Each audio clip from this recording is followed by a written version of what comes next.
Hello again, everyone. Edwin Learnard back once again. In this YouTube astrological segment, I'm going to be talking about the February 16, 2022 full moon in Leo. Now, the full moon in astrology can be a very powerful release of emotions. The emotions may be very uninhibited, unrestrained. Emotions that are unleashed at this time of the full moon can be very intense, and they could be emotions that had been suppressed for some time and ultimately released. And being in Leo, it may be expressed with much ferocity, actually, and emotions may be expressed very loudly and vociferously at this time. And now, the new moon, when the new moon was in Aquarius, that may have started as one being unobtrusive, doing something more group related, not necessarily seeking abundance of recognition, but may ultimately wind up with the full moon being in Leo with effusive praise, notoriety, and recognition um, at the time of this full moon in Leo. Now, another way um, this may manifest, I would say, would be the start when the new moon was in Aquarius, may have been the start of loving humanity, doing something on more of an environmental scale, which may lead to self-love and lauding oneself, indicated by the full moon in Leo.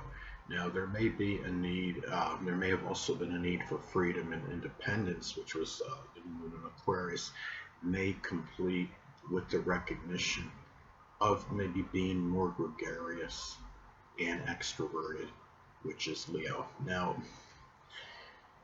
the full moon astrology may affect all collectively, but especially people with the Leo or Cancer sun, moon, or ascendant. Now, Leo, of course, because it's in their own sign, and Cancer because, of course, the zodiac sign Cancer is governed by the moon, and Cancer is simply affected strongly by all transits and phases of the moon.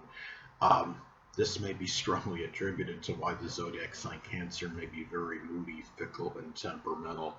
Um, and also, too, when you have a full moon in astrology, of course, there could be a greater propensity for accidents. And given this is in Leo, it can be due to maybe it's showboating, such as doing wheelies or standing up on the top of a moving vehicle. I don't believe this is necessarily limited to accidents on the road, though. Now, let's say, if someone is doing something just simply Leo related, if they're in a circus performing a high wire act, as an example, there might be a greater danger of an accident.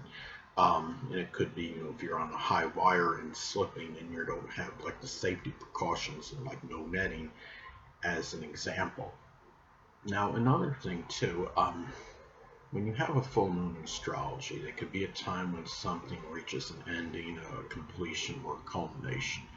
And with this being in Leo, it could be the ending of something that had been, had excessive drama or some kind of domination that was going on. If you have, say, if you have this full moon in Leo in your fourth house, it could be perhaps being dominated in your home life by somebody. It could be something with extravagance is coming to an end. It could be, say if it was in, you have the full moon in Leo in the fifth house, it could be extravagantly spending on a lover, or maybe something with, or could even be gambling in some cases, where one was spending an exorbitant amount of money, or something that was just very loud and boisterous. Maybe coming to an end. If you had, say, if this falls in the third house in your natal chart, it could be something like, say, with neighbors or siblings or cousins, and it might even be something just with the simple expression of generosity and being maybe overly magnanimous towards someone, and even something that may have been connected with that may have been entertaining. Um, let's say if you had this, again, going back to having this in the fifth house in your natal chart as an example, maybe it'd be like entertaining children, like being an unpaid babysitter, as an example, comes to an end as one example, though. Now, Also, too, full moons in astrology, they can be about revelations and unveilings. And with this being in Leo, it may be associated again with someone that could be overly domineering, bombastic, overbearing, arrogant, or egotistical, extravagant, or somebody that is constantly attention seeking or just wanting to just give that impression of grandeur to others. Now, on the positive side, though, this transit can also be could be a revelation, self-revelation of creativity or charisma, magnetism, even an ability to entertain or even work with children. Now, let's say, for example, I'm trying to see this a little chart a little better. Now, this full moon, let's say for example, it may be something where, let's say, it's going to be again, it can be a revelation or unveiling of something at this time, and let's say if it falls in the eighth house as an example, it may indicate a disclosure in a shared resources situation where the other person may have been overly extravagant or spending more funds than what was needed. The full moon also can also manifest when, again, it can be about when one becomes, tired, exasperated, and simply full of something, had enough of something. Now, with this being in Leo, it may be due to not being lauded or praised enough for what one has done. Many may feel they're not getting the recognition or attention they deserve for what they do. It may be expressed in a very loud, vociferous, and very demonstrative manner, given this is in Leo, and one may become tired of someone that may be overbearing, bombastic, domineering, arrogant, or very extravagant. It may be regarding someone that has, like, say, this know-it-all outlook. And some cases it may also be when one becomes irritated at a person that just simply is very attention seeking and wants all the attention on them, clamoring for to be praised and lauded for virtually everything they do. Um, Now, this could also be the ending of a Leo job or position, especially if this falls in what I call one of the money houses, the second, sixth, or 10th house. Now, one may end a position, for example, could be in cardiology, working with children, the military, sports, creativity. It could even be product demonstration, or even in some kind of entertainment or acting field, or even circus performing in some cases. Now, another thing about this too, I'm trying to see this better, it could also be, when you have this transit as well. Now, it can be, the revelation or unveiling of a Leo health related issue.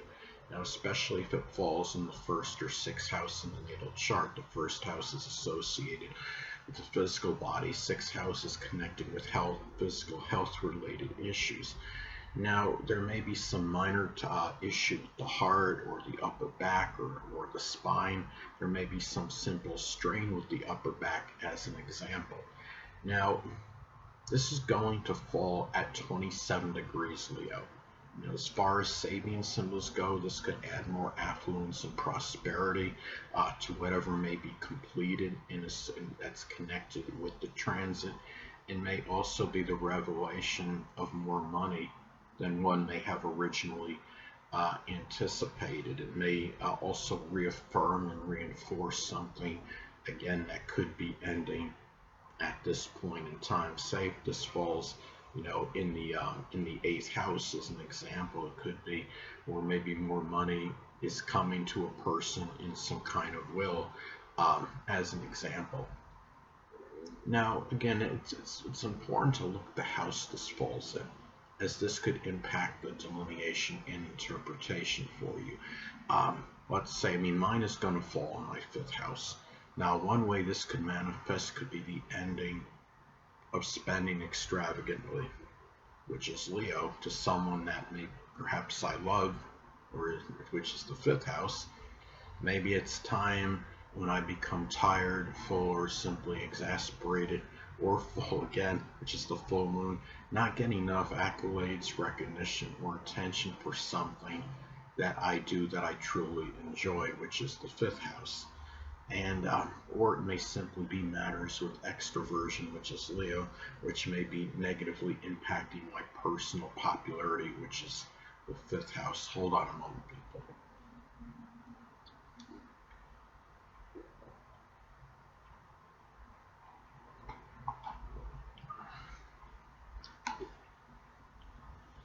It might be a time for me when I come to the realization that in order for me maybe to have the enjoyment, which is the fifth house in my life, I need to get out and be more extroverted and gregarious. Is another way I think that this transit may manifest for me. Now, another thing too, I mean, you want to look at the aspects it makes as well as important to points in your chart, as this of course could impact the delineation and interpretation. Now, this is going to make a tight square to my natal Neptune and Scorpio in the 7th house. Now, the transit full moon in the 5th house may manifest for me in a declaration, which is the full moon, of just the simple need to express extroversion and gregariousness, which is Leo, in order to improve personal popularity and even enjoyment in my life in general, which of course is connected with the 5th house. Now, the square to Neptune, though, may indicate I may be overly, maybe I'm delusional in this, in thinking what personal, as far as the personal popularity I can attain, and enjoyment, but also I may be looking for compassion, which is Neptune, and support, which is Scorpio, from others in general, which is the 7th house, to help fulfill these grandiose Leo full moon needs. That but may have difficulty in doing so. Now, the square to Neptune may also indicate that it may be more difficult to fulfill this full moon need due to even lethargy or tiredness, feeling more like fantasizing about doing this than really actually doing something about it. So I need to be careful during this time. Anyway, people, that will be the end of part 1 of this video for the February 16th, 2022 full moon in Leo transit. Stay tuned next time, where I'll be giving you part 2 of the February 16th, 2022 full moon in Leo transit. And until next time, people, Edwin Learnard saying stay well.